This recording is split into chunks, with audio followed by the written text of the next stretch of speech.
all the organizations you've been with, because you mentioned you've met people like when you're at the U.S. Open, when like you were working at the Garden with the Knicks, and I even saw recently because I follow you and I saw you did some work with the Rangers like last year, and you even like posted a few pictures from a while back with you doing some work with the Mets and the Yankees.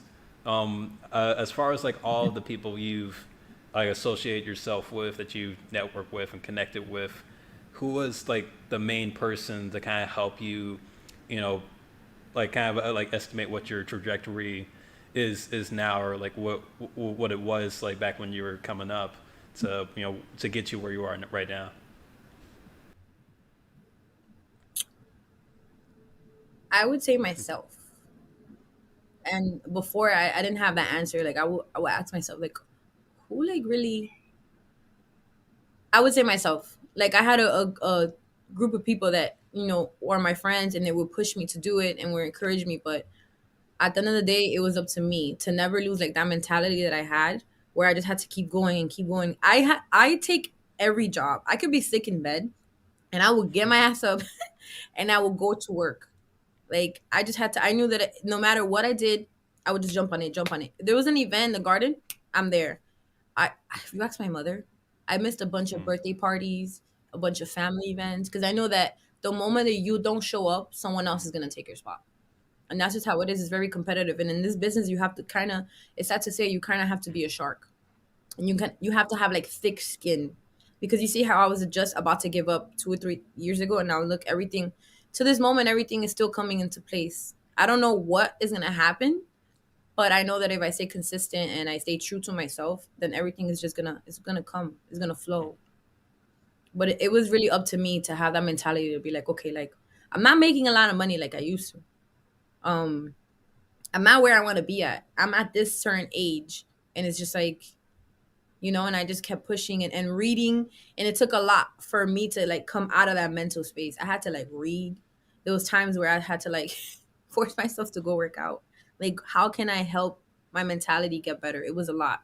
I had to pull myself out of that mindset. It So, took a while. so it really sounds like that it was just based off of self motivation that really helped you, just get those jobs Yeah. out. And I think this is like valuable for the OFPs that are listening, the aspiring off-field players. And I think for some of them, they just think like, oh well, the sports industry is like you just put your resume out there and you hope to get a response back from company. And it's not like that. It's I don't think it's ever been like that. And Yeah. I used to have that I mentality. mean, I think, yeah, It's not and like that. of course, with being like a sport management major, I've come to understand that because something that's like our professor beats into us is it's not about what you know, it's about who you know, and Denise, I feel like you're the epitome about like trying to be with people that you can know, to be able to find those positions that are open and to be able to you know separate yourself from the others, and just being like like displaying your personality. Like you've mentioned that your personality has helped you get into certain roles because people have took notice of it, and you were able to make that introduction for yourself. And I think that's where the self motivation that you speak about comes from. You have to understand that it is a privilege to want to work in the sports industry. And and I'm sure everybody, any person that you ask that's working in the sports industry, like they're very grateful to be in the position that they are, because there was a stat I saw of how, like the employee satisfaction in certain industries, the sports industry is at the top. And this is also coming from word of mouth as well, from professors and from mentors. Like the satisfactory level of people that are currently working in the sports industry is very high, because they understand that it's super competitive on the application side, and even just on the workload side, that it is a privilege to want to work in this industry. And this is something that I'm trying to pitch on to the OFPs out there. You have to understand that the sports industry isn't for the faint of heart. You have to be a solid people person. You have to be a person that's hardworking. You have to be a person that's determined, that's ambitious, that's focus, that can be able to adapt. I mean, you have to be built for this.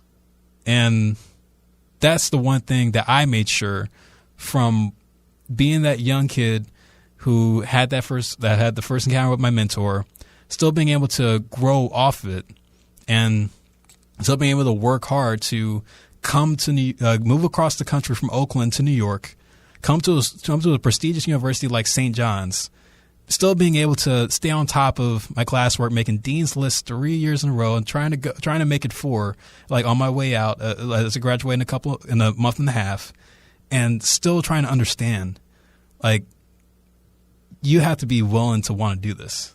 This is something that people just don't. The sports industry isn't an industry that somebody just falls into. They have to want to be here. They have to want to, like, be a part of this, even if they're not on the field. This is why the podcast is called Off-Field Players. This is why I created the term off-field player, because that mindset that I had as an athlete, as a baseball player, is the mindset that I also had trying to be like a maven of understanding the sports industry and the business aspects of it. And that's what I'm trying to say. And that's why I wanted to share the story of how I was able to get those 3 internships during the past 4 years, or at least in that span. And just to finish it out with some tips on what I can give to you to be able to, for someone that's in the process of applying to sports and to sports internships at the moment, is if there is not a job out there that a company's not listing up, try to make the one piece of advice is try to make the job for yourself. Try to reach out to whoever the hiring manager is, whoever's the supervisor, and see about making a position for the company, because that's one thing that a company, doesn't have to do. Like, even if you craft a position that the company's going to think is going to benefit them, then that puts you over the top in the application process. I mean, all you're doing in the application process is just making your resume, filling out the fill and answer questions, and just sending it out. Why not go a little bit extra? Try to make a PowerPoint and send it out to the hiring manager over there, and see if and let them be the one to determine, like, hey, this is something that we can use at the company, and this is a person that's willing to do the work for it. I feel like with just the administration side of the Big East, and like the episode that I wanted to put out last week was to talk about my experience at the Big East Conference tournament. So, before March Madness, me and Thomas had the opportunity to broadcast 2 St. John's games for the Big East tournament at Madison Square Garden. Thomas called the first round game when we beat Butler. Then I called the quarterfinal game when we lost to Marquette. But just seeing the atmosphere of it and knowing how much media was inside the Garden for that whole weekend, and even Ed Cooley said himself that the Big East Conference puts on the best conference tournament than any other conference in college basketball across the country, and I believed him. And from what I've experienced, what me and Thomas experienced when we were at the Garden for the Big East tournament, it does show like how like massive and just how involved the Big East Conference is, especially when it comes to competition, with marketing, business administration, and everything else that's involved with why the conference is so fun to watch and so fun to work with. And and just hearing things like that, where Val Ackerman doesn't want any collusion happening among the coaches and wants there to still be unity among all the schools in the Big East Conference. I mean, I feel like that is very valid. Yeah, absolutely. And I think it's a testament to Val Ackerman's vision of the conference and how to survive in this landscape of college sports where football money is going to trump everything. Absolutely. It's, of course, conference realignment has just been dominated by television rights deals and, what makes sense for getting the most eyeballs on television screens, because you're going to be starting to see the traditional rivalries between teams being torn apart. USC and UCLA going to the Big Ten. Of course, it makes sense if you want to draw a big money matchup like, say, USC versus Michigan, but it just does not make sense in terms of the logistics and just the traditions between these teams. We're losing the matchups between USC and Stanford, USC and Cal. UCLA and Stanford, USC and Cal, all those schools, as well as Arizona and those schools down there. So it's a very strong testament, of course, as I mentioned, towards Val Ackerman's vision of the conference, being able to keep it cohesive and keep a similar image of a basketball-only conference, something that isn't going to be torn apart by football, and something that can last long for many years beyond where we currently stand. And I think ultimately with the state of college basketball, there's so much, so many questions about, is NIL going to ruin college basketball? Is the transfer portal going to ruin college basketball? I still think that college basketball right now, as we currently stand, is in a very good spot. I think it is in a very good spot. Of course, conference realignment makes it a little bit tricky now with some schools where, we're maybe hearing rumblings of UConn maybe moving to the ACC because they want to parlay their newfound football success, which I think it's kind of modest, if you want to consider it. But for UConn, being able to get to a bowl game like this year is absolutely huge for them. And I'm sure they probably want to, be able to hitch their wagon onto football if they can get some sustainability with that. But again, that's kind of up in the air. Nothing's really – it's all just smoke and mirrors right now, whatever rumors there are about UConn. But as it currently stands with the basketball-only schools like Georgetown, Villanova, St. John's, it's a very, very good nest egg for the Big East Conference. Just being able to have those schools, being able to have Georgetown become relevant again, being able to have St. John's become relevant again. It just shows you that it doesn't have to always just be about football in college sports. Yeah. And I feel like with that's actually the perfect segue of what I wanted to talk about in today's episode, is because and for those that are watching or listening, if your school made it to March Madness, congratulations, because there's a lot of benefits for a program to just be able to make the tournament. And even from all the upsets that have been happening, we're looking at schools like Princeton, Fairleigh Dickinson, Furman, knocking out big dog teams in the tournament, and just knowing that like the impact that a school going far in March Madness can have on just the finances and just the marketing and even the recruiting side. This is where college basketball and the NCAA tournament is like the beautiful combination. Yeah, I mean, I feel like what's great about having all three of you on the panel tonight is just that you're working with your respective teams, but not only are you working with a race team, you're actually working with like the top. Is like I always considered Hendrick, like growing up, like Jeff Gordon, he was my favorite driver because he grew up 45 minutes away from me in Vallejo, California, and knowing that he drove for Hendrick, and Hendrick was winning all the championships with Jeff Gordon, Jimmy Johnson, and now like recently with Chase Elliott and Kyle Larson. Like I always saw them as like like the Yankees of NASCAR. They're like the championship caliber team. Like that's like the team that everybody wants to go to. It's like when you see the Yankees with the pinstripe uniforms, that's iconic. Like when you see Hendrick with the number 24 or the number 5 or or the number 48, those are iconic numbers. People know, who those drivers are. They know like how famous those numbers are. And, if Hendrick having now Kyle Larson, Chase Elliott, Alex Bowman, and excuse me, William Byron. No, I zoned out there. They're starting to, create like a new crop of talent that's coming up, young talent that are, going to be future Hall of Famers. RFK with Brad Keselowski, who's now, driver owner, or, with Chris Buescher. I mean, RFK, they've been around the sport for a while now, just starting out with Jack Roush, then expanding over with, the Fenway Sports Group, and everybody that knows the Fenway Sports Management Group, they own the Boston Red Sox. Their name comes from Fenway Park. Like they own like a Liverpool, the soccer team. And I mean, just knowing what their branding is like in NASCAR, it's a big deal. And they also own the New England Sports Network as well. And then lastly with Team Penske, Roger Penske, like big name not just in racing but in the corporate world.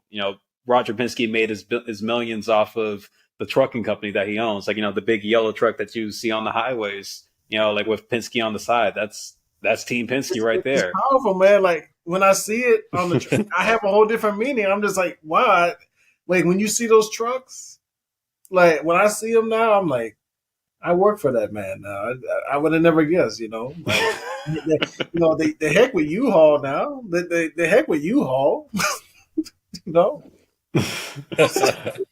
I mean, yeah, like it's just like the branding aspect of it all, and like Hendrick Motorsports, Rick Hendrick made his millions off of owning car dealerships, and RFK, Jack Roush, he's an engineer, and Fenway Sports Group, like they're just like a sports branding entity, like just just how you have these stories about how these teams started and how they were able to become not just, like, in my opinion, not just NASCAR teams, but racing empires. It's a huge deal to, even like be a part of that experience for you guys. And then, I know, you guys are probably getting a kick out of just, hearing the backstories of how it all started and, where are they now? Like, where are they trying to go in the future?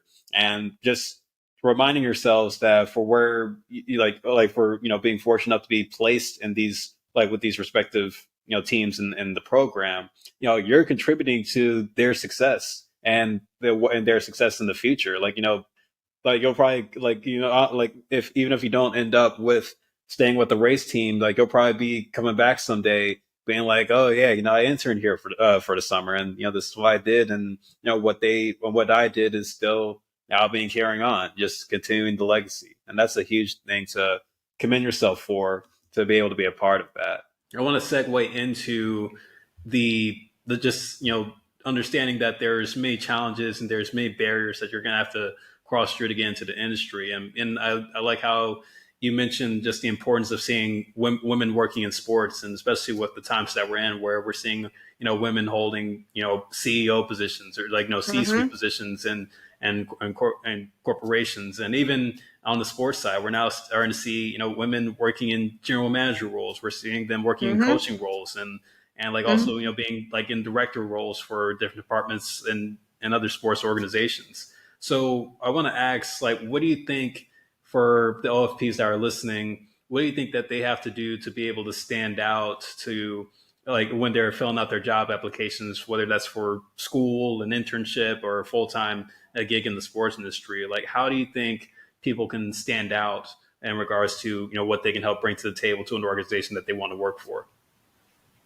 Okay, I think the key thing that I've learned is updating your resume consistently, and specifically looking at those descriptions and seeing how that applies to your experience, and making sure you list that on the resume. That is key.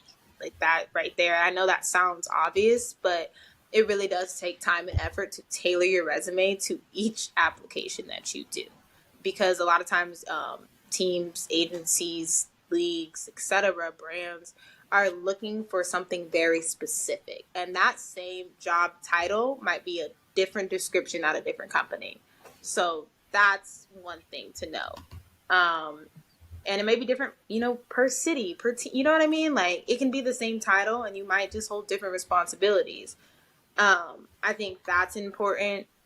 I think being, like I was talking about the Wizards, seeing like, diversity of different job titles and people holding different things.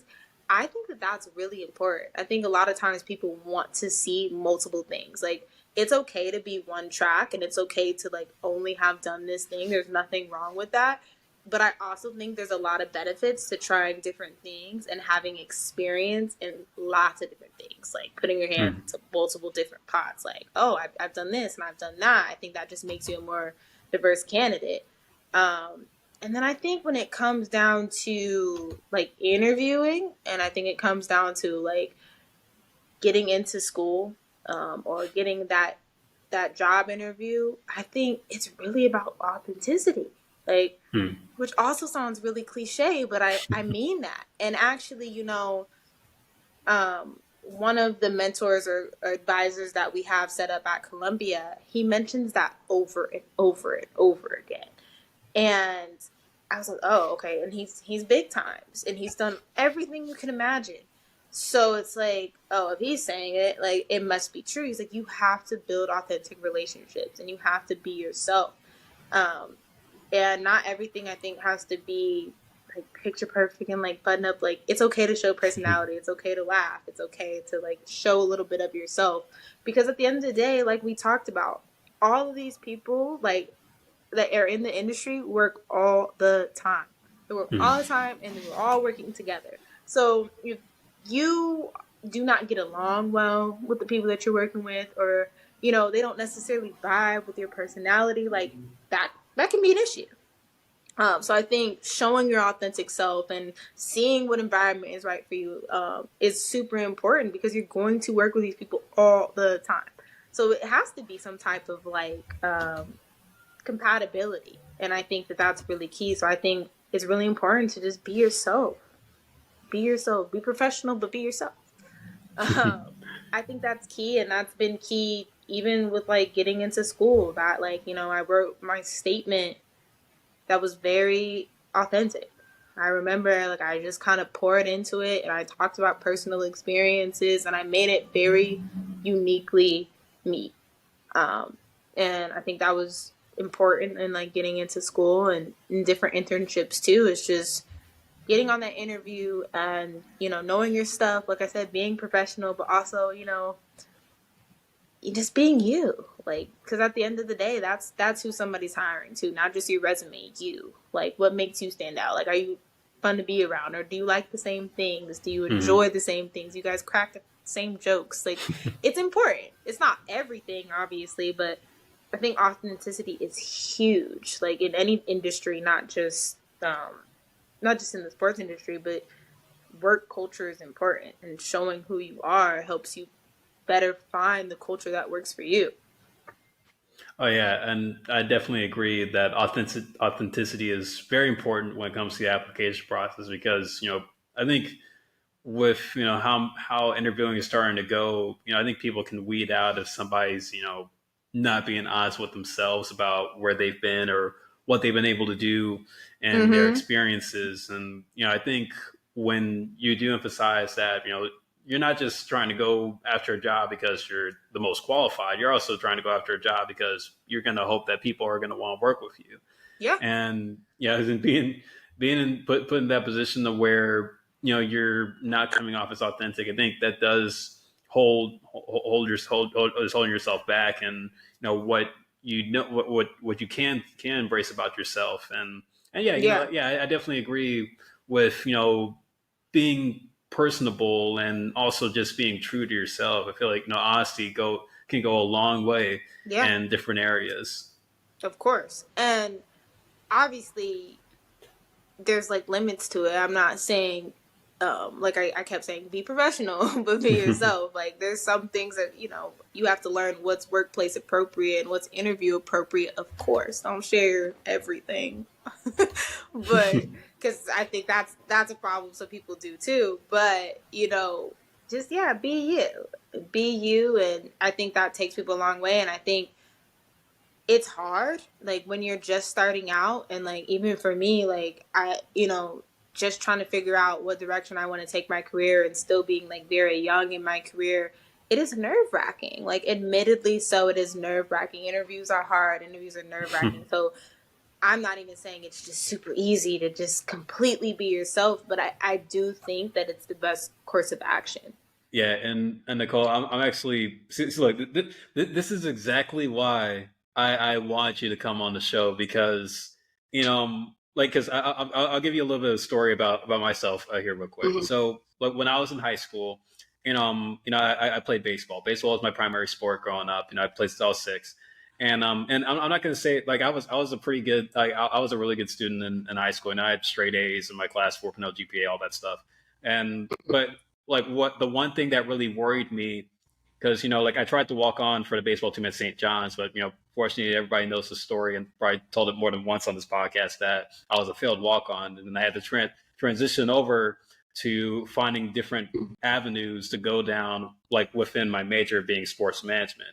And that's when I learned about broadcasting, joined the student radio station, and then doing athletic event staff work for St. John's Athletics, like working, like scanning tickets or ushering and cleaning up at the volleyball games, the basketball games, or the soccer games, being a ball boy or something like that. And the one thing that was like the motivation and the inspiration for why I wanted to start this podcast is because I want to think about the kids that are, playing sports right now, whether that's in high school or in college, that are still, that maybe not have a shot at making it pro. Because, as you mentioned, not everybody's going to go pro at the sport that they're playing right now. We know the 1 in a million statistic, yeah. Exactly. It's very slim that, like people, kids that are playing sports in high school or college are going to go pro at the sport that they're playing. And the motivation of me wanting to start this is to inspire and help those kids that may be in that position to have the realization that, hey, if I don't make it in the sport I'm playing, what am I going to do? Well, the thing is, with them being first off in the sport that they're participating in, they have the knowledge of, of sports as an athlete. So what can I do to help them seek knowledge and understanding sports from a business perspective?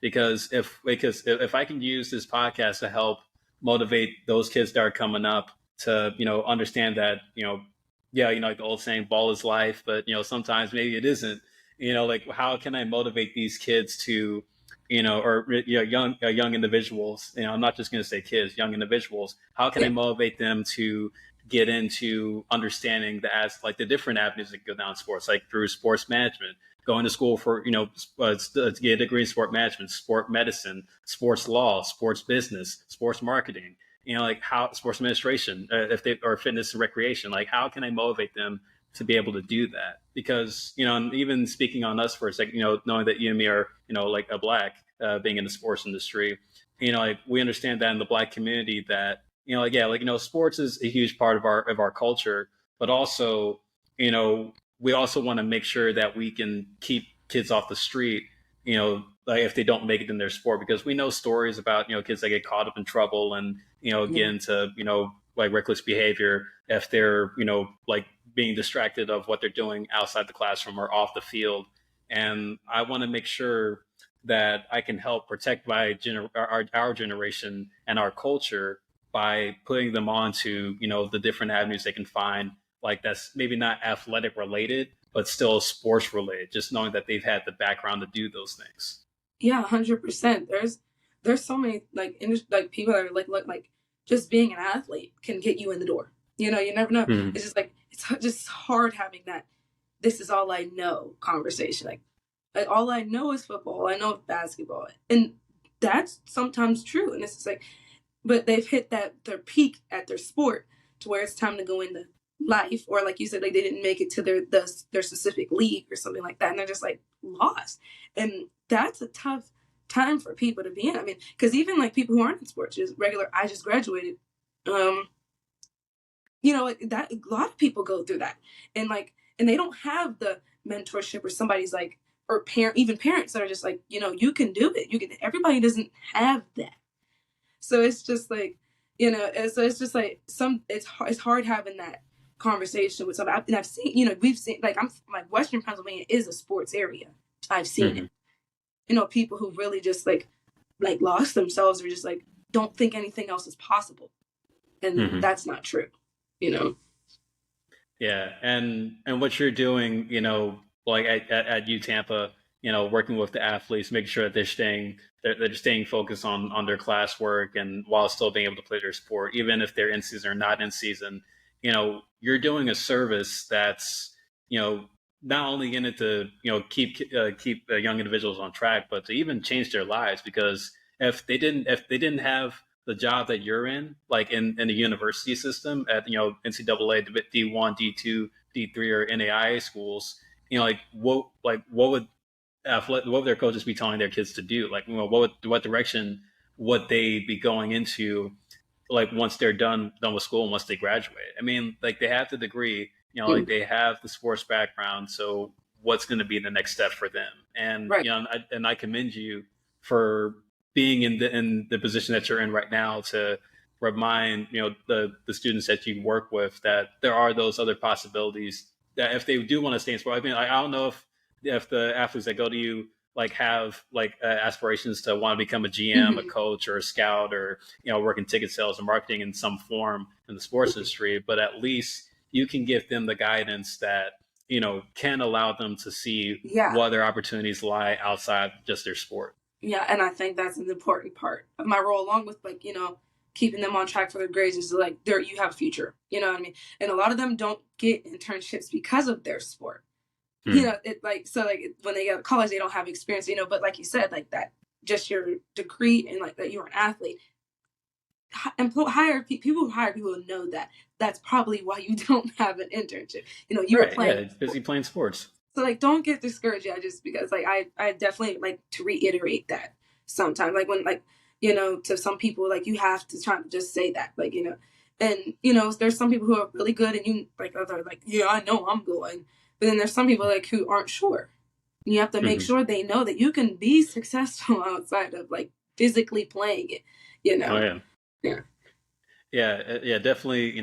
Like a great point that you bring up there, and because being a student athlete is in a way like a full-time job, and like traveling, going to class, getting up early in the morning to get the workouts. They have to go to like a two a day practice like later that day. I mean, hardly any time to even even breathe for how much work that they're putting in just to not only represent their athletic program, but also represent the university, especially when you're traveling all over the country to different states and different cities and big markets, playing in front of like hundreds, thousands of people. Because at the end of the day, like you're playing for who, like this, like what's on the front of your jersey, and understanding. And I'm sure you've experienced this yourself when it came to getting these experiences working in sports, and also I'm sure of even applying to jobs. But in understanding the competitive nature of the sports industry and the jobs that come with it, what would you say are some of the current challenges for someone that wants to get into the industry starting out? Like, what do you think is can be something that they can look into trying to do or looking to improve on when trying to go after a job? I would honestly say one, being maybe I don't know if relentless is the right word, but having the energy to keep going. Do you have a teamwork? Do you use Teamworks online? Oh yeah, all the time. Teamwork online, they do show you how many applications you've sent in, and I think mine has tipped over 100 now. And sometimes you see that application sent, and it's just like, do I need to fill out another? And, having that, that energy or that drive to just keep going, I think would be one of the base challenges. Two, I know that a lot of entry level jobs aren't too high paying, but when you look at some of the pay or, how low, it's like, do I want to take this? Like, there's a part-time job that I'm supposed to be interviewing for, as a scouting job. And it's like, even though that's going to be a great opportunity, is it going to be enough right now? And that is kind of a factor because, you live in Oakland. I live in Los Angeles adjacent. And so it's like, it's not cheap to really maneuver. So that is definitely, I would say, part of a challenge. But one that I would, and this kind of one that I would add, and this kind of goes back to when we were talking about networking, is trying to get a job through networking. And if it's like and kind of dealing with it maybe when it doesn't go as planned. Like I know somebody now who I worked with at LAFC, and now they work at the Diamondbacks, and it's like you're thinking like, oh, I know this guy, I'm gonna hit him up. There's a position over there. It's gonna go over, and you don't get the position. It's like, wait, but I did everything that I messaged him, and it's like, you have to keep going. You have to keep, meeting new people. You have to keep keep telling yourself that like, I got to keep meeting new people. I got to keep being more open to just meeting more and looking forward to another job to meet new people. It's like, I guess this all kind of goes back into drive, but having just the drive to even get out and keep doing it network wise is also, I would say, another challenge that we face.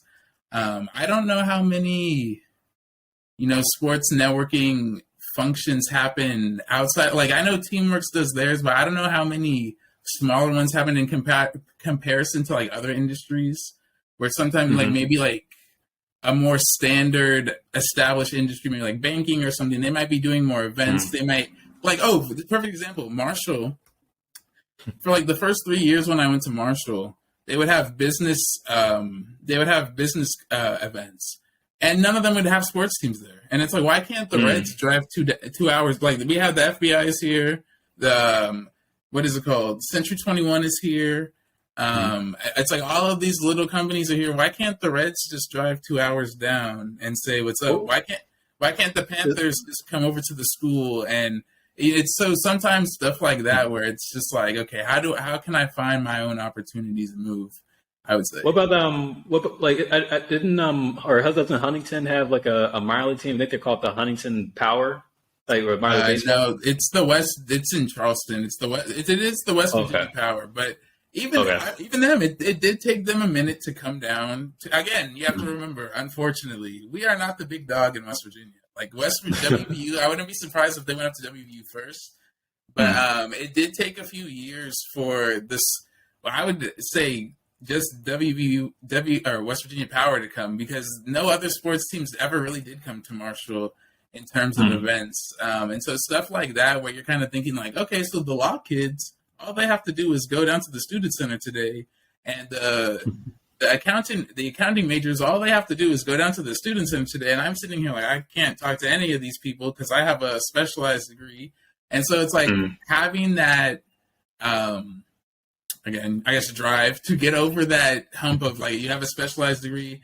Not every single event is going to be tailored towards you. You have to find your own events. You have to find your own networks. You know, I would say that is definitely a challenge that we face. Yeah, I can kind of attest to that, but I know with, you know, like you said that you live like adjacent to LA, and you know, LA, you got sports like all over. Yeah, it's better now. And when I'm here, it's way better. Like West Virginia. Oh yeah, that may not get into the contrast of being from Los Angeles and going to West Virginia. It is a huge contrast of opportunity, definitely, and just a perspective.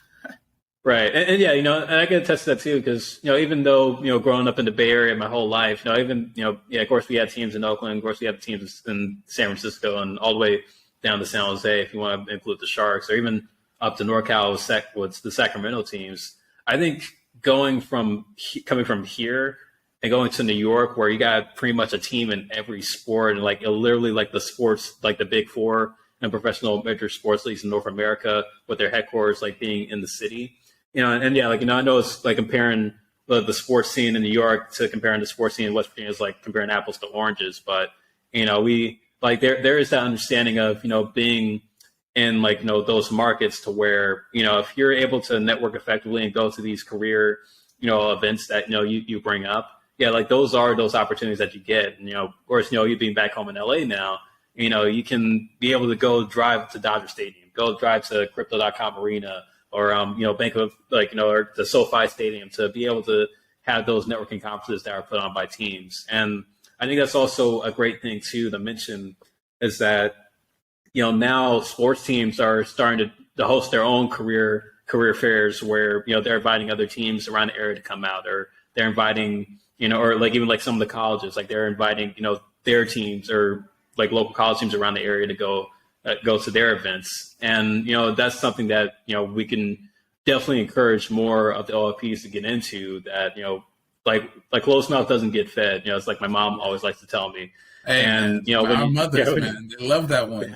They love that one. Right. Yeah. So, you know, it's just all about trying to have the due diligence and the willingness to, you know, just get away from your comfort zone, you know, like go to a different city, go to a different school, go to a different stadium to be able to make those connections and, you know, talk about trying to, you know, get that first job. Yeah. I mean, you touch on a lot of big points there when it comes to just internships. And this is usually like the first thing I like to find out about, you know, like an OFP is, you know, where did they start? Like, where did you intern? Because I just know with what OFPs can learn from internships, and why I think it's very important to have them, is that, you know, yeah, like you said, you know, it's a room to make mistakes, like not too many, but at least some that are fixable or that you can learn from. And yes, you know, it's definitely great that, you know, you talk about being calm, because I feel like when, you know, we think about just where we are, like, in society with, people trying to be perfect, trying to, like be something that, maybe they're not supposed to be, but also, just this, the image factor that you can have, like when it comes to your job, like your personal life or anything. I think when you talk about how, you want to stay calm in crucial situations, yeah, that's a very important trait. I mean, that's really important to put on a resume. Just your calmness that you have, like in high pressure situations, even though it may not seem like you have too many of them, it's still something to really take note of, and really to use as a tool.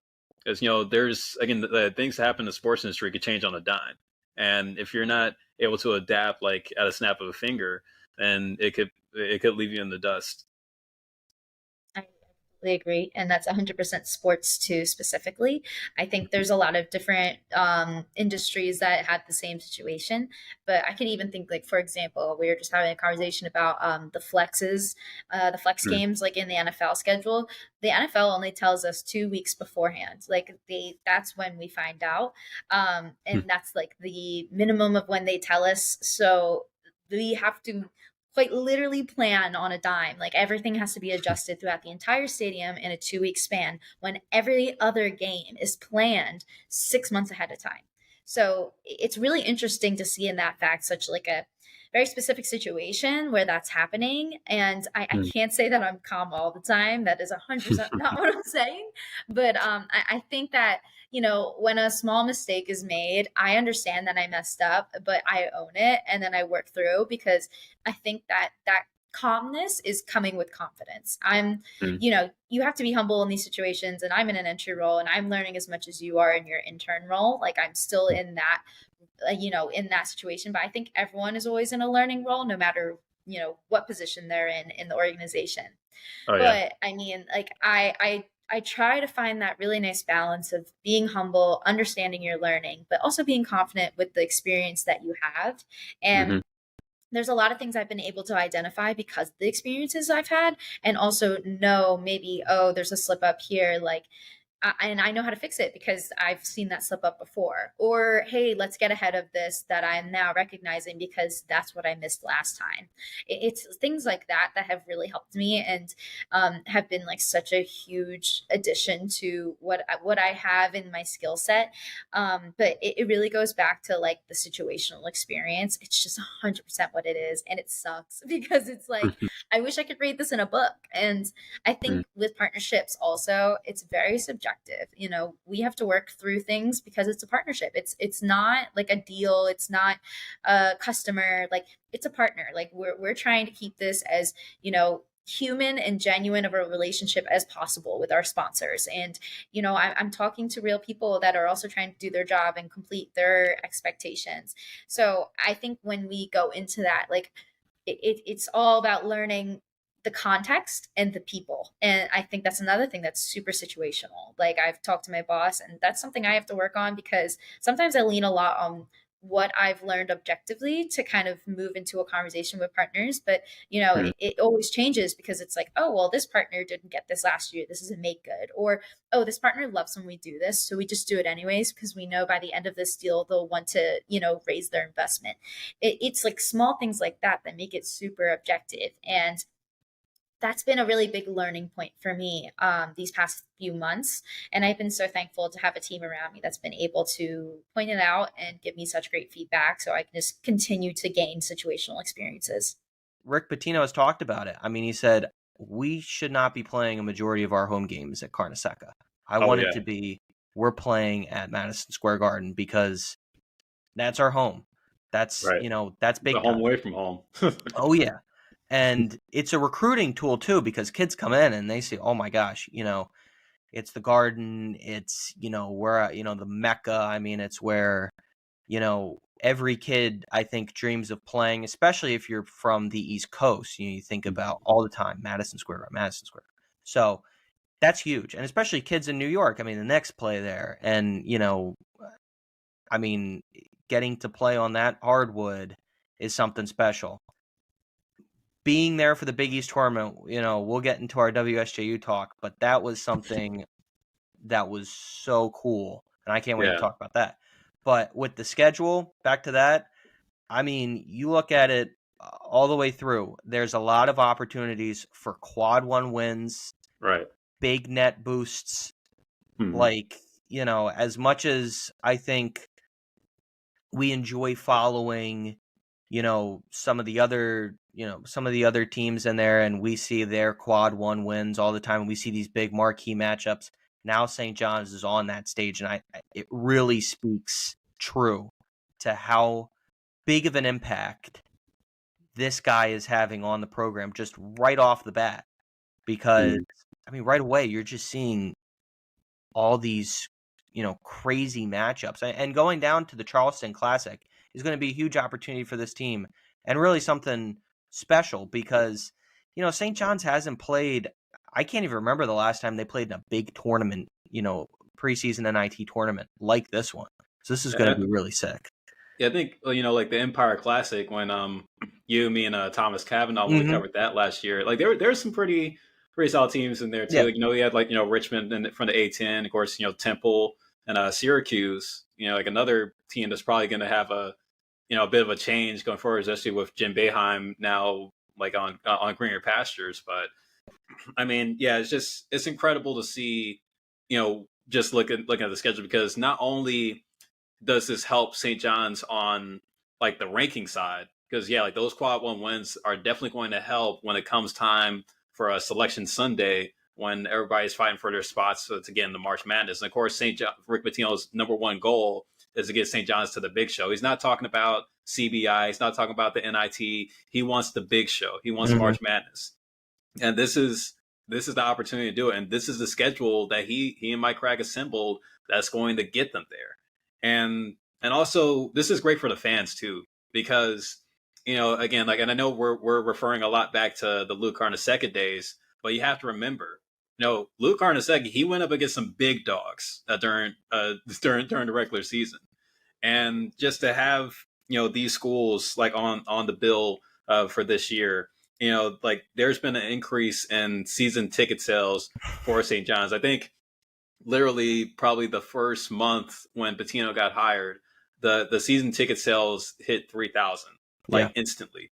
And even, you know, like from tip off, and I know, even though like you and me weren't there, but you know, tip off, they had a pretty strong turnout, and and aside of it, maybe probably was 2 Chainz, but I think also just the magnitude that they're feeling around campus. Because I was talking to one of my buddies, and he was saying how, you know, even though things may have changed differently, like there's just a whole nother vibe around St. John's. I mean, like the students are starting to get back into it. Like they're starting to feel like, oh yeah, like I'm excited to go to the games now. Like, yeah, we're going to get more games at the Garden, right on.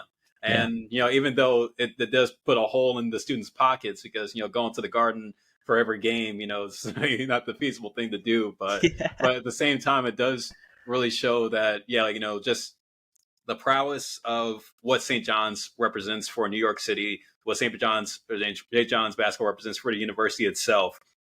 I mean, this is a great time to be in it.